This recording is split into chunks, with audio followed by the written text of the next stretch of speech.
Pada orang di sana, itu adalah sebuah intro yang sangat kejelas karena emang gabut banget. Gak gabut banget sih. Gue lagi atau baru aja bikin video. Sebenarnya gue lagi mau buat video apa ya? Mungkin lebih ke coba-coba kali ya. Karena isi videonya itu ya gue pengen cuma nyoba-nyoba aja gitu. Fitur ini, fitur ini, fitur ini.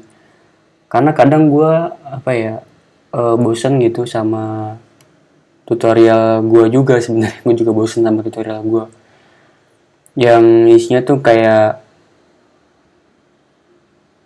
hal-hal basic tapi itu bukan inti dari sebuah framework gitu. Ini gue lagi coba bahas Laravel ya. Jadi contohnya yang dibahas adalah gimana sih cara pakai Laravel, terus apa itu root, kenapa kita harus pakai routing, lalu apa itu controller, apa itu view gitu ya. Tapi seringkali kita apa ya, kita tuh kayak hampir jarang gitu, jarang melihat atau ngelakuin yang seharusnya framework itu lakuin gitu. Jadi framework itu tuh banyak fiturnya tapi jarang kita pakai. Kenapa? Karena mungkin kebanyakan dari kita nggak tahu yang pertama atau yang kedua emang nggak butuh aja gitu. Nah, tapi nggak banyak juga atau banyak juga orang yang nggak tahu aja gitu cara makainya atau mungkin nggak tahu ada fitur itu gitu. Jadi contohnya kayak misalnya ada listener gitu ya. Contoh kayak di dalam framework itu ada listener, di PHP juga ada di Laravel ini. Apa itu listener gitu? Ketika ada sebuah service ngelakuin sesuatu, setelah service itu ngelakuin sesuatu dia ngapain gitu, udah done gitu. Tapi dengan adanya listener ini, jadi setelah si service ini berhasil selesai tanpa ngasih tahu ke si listener ini nih, listener ini tahu dia mau ngapain gitu. Contohnya gini, ketika ada namanya service register gitu ya, terus kita buat satu yang namanya listener email. Jadi ketika orang berhasil register nih, dia misalnya udah register, enter tak gitu selesai, ya udah, jadi nanti service listener itu bakalan dengerin nih, oh ternyata dia berhasil selesai loh, oh dia selesai nih register, apain ya gua ngelakuin ngirim email gitu, ngirim email ke dia, disuruh konfirmasi emailnya gitu. Nah kenapa itu dilakuin? Supaya nantinya si customer ini cuman salah satu metode aja ya. Jadi customer ini nggak nungguin gitu kayak, wah ketika dia klik register lama loading ternyata servernya itu lagi ngirim email. Ketika udah dikirim emailnya baru dia register berhasil. Itu juga kalau nggak timeout. Ternyata kalau misal timeout, ditekan itu timeout, akhirnya dia nyangkanya, oh ini kayaknya gagal dah gitu. Padahal itu registernya berhasil, tapi emailnya yang nggak kekirim kayak gitu. Banyak fitur-fitur yang kayak gitu yang kayak nggak tahu ada fitur itu gitu. Jadi makanya gue seringnya sih pengennya udah nyoba-nyoba aja gitu. Atau ketika gue lagi bikin project gitu, terus gue nemu suatu case-nya itu unik, ya kebanyakan gue bawa ke ini sebagai salah satu bentuk percobaan. Jadi coba-coba gitu. Kayak gitu. Terus gak ada lagi yang mau dibahas. Oh iya, kayak kita pernah gak sih kayak ngerasa kita buat sebuah aplikasi atau ngoding yang bagian dari kita gitu. Kayak misalnya gini ya, kita punya hobi nih, terus ada orang yang hobinya tuh ngoding gitu, ada orang yang hobi ngoding, terus ketika dia lagi kerjanya tuh ngoding, terus tiba-tiba dia capek, stres. Nah kan, apa kalau pelarian daripada stres kebanyakan orang menyalurkan hobinya kan. Dia bakal, misalnya hobinya naik gunung, dia bakal naik gunung. Hobinya ke pantai, dia bakal ke pantai. Atau hobinya nulis, dia bakal nulis. Tapi kalau dia hobinya ngoding, nah itu gimana? Kenapa dia bisa stres? Nah, ketika ada yang ditanya, orang yang hobinya ngoding, kita ditanya, atau gue juga suka, hobiku sebenarnya ngoding juga. Ditanya, kalau lu ngoding, terus lu ngoding stres gitu. Pelariannya kemana? Atau mungkin cara ngilangin stres itu gimana? Ya tetap ngoding gitu, tapi ngodingnya bukan ngodingnya itu, kita ngoding yang lain. Contoh kayak gue udah kalau misalnya kerjaan itu udah terlalu sumpek gitu ya, gue bakal pindah gitu. Gue misalnya ngerjain yang CBT itu karena bikin seneng buat gue juga. Karena ketika gue bikin aplikasi CBT itu apa ya? Karena gue suka ngelihat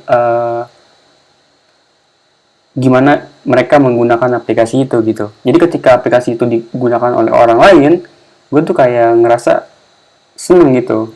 Jadi meskipun dengan gue bekerja dapat uang tapi gue dengan bikin aplikasi yang open source itu nggak dapat uang, atau uangnya dapat dapat juga sebenarnya. Tapi uh, kita bakal nemu perbedaannya. Senangnya itu gimana? Ketika bekerja kita kalau nggak apa ya nggak misal kadang, karena gini loh, kadang kita juga nggak sesuai ya. Jadi misalnya kita bekerja nih di sebuah kantor gitu, terus dia bikin sebuah aplikasi ini, meskipun hobi kita ngoding juga, tapi belum tentu aplikasi itu kita suka gitu. Contoh kayak misalnya beberapa bulan yang lalu gitu, saya juga kayak gitu, saya suka ngoding juga, tapi ketika dihadapkan dengan project yang saya nggak suka ya tetap aja bawaannya bad mood juga gitu. Akhirnya itu tadi, ketika udah bad mood banget, udah capek gitu ya, pelariannya ya ke bikin aplikasi yang kita suka gitu. Atau mungkin kita nulis-nulis gitu, atau ya nyari hobi lain gitu. Berarti hobi atau mungkin mungkin healing ya. Healing, berobat liburannya orang ngoding ya liburannya orang ngoding ya ngoding juga, tapi ngoding di project lain. Mungkin itu jawabannya. Suka tuh kayak gitu. Jadi emang ya gitu, bener ya, yang ngoding, kalau misalnya ngodingnya itu sebagai pekerjaan dan kita hobinya ngoding, berarti liburannya ya ngoding juga, tapi ngoding di project lain gitu. Tapi kadang gini loh,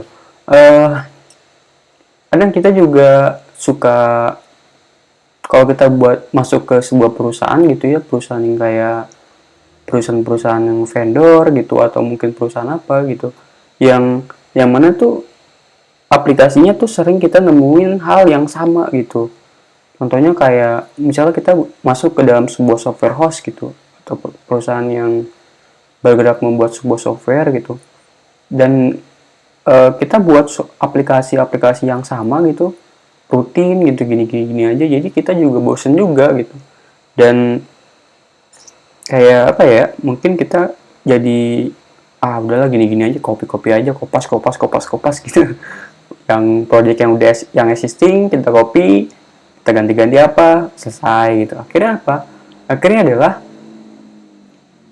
skillnya nggak naik gitu. Jadi ketika dia bekerja dari pagi, terus siang, sore, malam, terus malamnya sorenya dia pulang, ya di rumah ya udah, kalau misalnya seandainya dia capek gitu, terus dia nggak mau belajar lagi, ya udah tidur gitu. Akhirnya skill codingnya itu mungkin bakalan nurun gitu. Jadi dia bakalan turun dari dia ketika dia masuk, atau mungkin stuck kali ya, stuck aja gitu di situ-situ aja. Jadi kalau mungkin karena kopas ketika ada project baru nih, terus nih kayaknya projectnya sama nih sama yang kemarin kita copy aja yang lama. Jadi kayak gitu. Tapi ketika kita masuk ke perusahaan yang seperti contohnya startup gitu ya, yang setiap hari atau mungkin setiap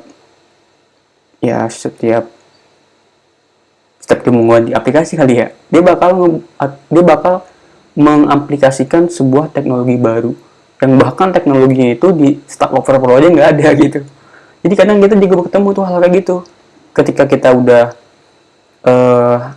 advance gitu, masuk ke dalam aplikasi-aplikasi yang agak-agak advance, kita bakal nemuin permasalahan-permasalahan yang di searching itu nggak ada gitu. Di search tuh nggak ada.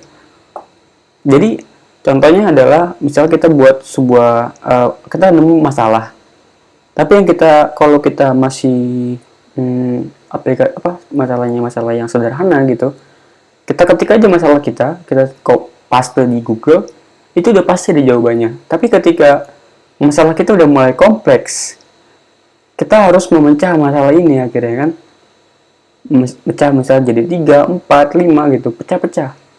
Akhirnya kita membuat sebuah puzzle, akhirnya ada solusinya gitu. Meskipun solusinya akhirnya kita harus membaca ini, bahkan lebih ini ya. Kalau misalnya awal-awal kita ngoding terus kita ketemu library, mungkin kita bisa baca dokumentasi dari library itu kan. Tapi kadang kita nggak baca dokumentasi library, tapi kita baca dokumentasi codingan itu gitu. Jadi di dalam codingan itu kontennya ada Java gitu. Jadi dia ada buat dokumentasi di dalam inline-nya gitu. Jadi ini codingan ini buat apa sih? Codingan ini buat apa? Kita nggak baca lagi di dokumentasi gitu. Jadi kadang kayak gitu sih. Kita nemu-nemu hal-hal yang di Stack Overflow tuh udah nggak ada gitu. Dan ketika lu atau kita udah nemu sebuah project yang nggak ada di Stack Overflow, nah itu udah mungkin skill lu tuh bakalan meningkat di sana gitu. Karena lu bakal nyari, ketika nyari tuh nggak selamanya ke sana gitu. Jadi misalnya kita di titik A nih, terus kita nyari harusnya jawabannya di C nih, tapi kita malah lewat B dulu. B itu ada di cabang yang kiri misalnya, terus jawabannya ada di kanan C gitu. Nah kita tuh nggak sia-sia ke B itu, sebenarnya nggak sia-sia karena nantinya yang B itu bakal berguna juga. Ini sebagai pengalaman kita juga gitu. Nggak selamanya ini sia-sia dong dari A ke B, harusnya kan langsung aja ke C gitu. Tapi kadang juga gitu, kita ketika searching, ketika kita nyari-nyari jawaban gitu, ketika kita nyari solusinya, ya keseringan kita nyampe ke B dulu. Nah di B ini kita kayak berpikir juga gitu, kayaknya salah deh. Kita salah mengambil kesimpulan, kita juga salah mengambil solusi, kita salah menginterpretasikan sebuah masalah gitu.